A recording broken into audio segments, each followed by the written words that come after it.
Hi, it's Christina with the Sisyphean Journal, and today's the anniversary of a very mysterious abortion death, clear back in 1879. A 20-year-old woman named Jennie was separated from her husband, and she lived behind the First Presbyterian Church on New York Street in Cincinnati.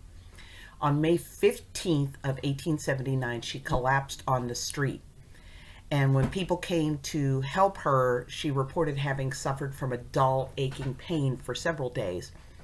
And she took to her bed, where she was cared for until the evening of May 19th, when she was admitted to City Hospital. There, she vomited a black fluid that tested positive for blood.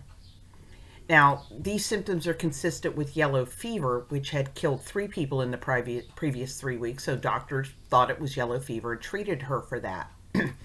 Now, she died May 24th, and it was only after her death that authorities made contact with a doctor who had treated her prior to her admission.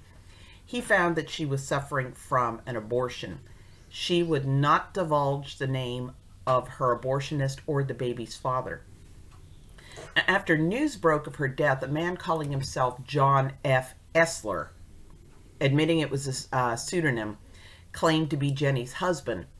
And he wrote a letter to the coroner stating that he had come to Cincinnati during the first week in April and spent a night with Jennie, pledging to reconcile with her, but he had no intention of doing so. Instead, he skipped town with another man's wife.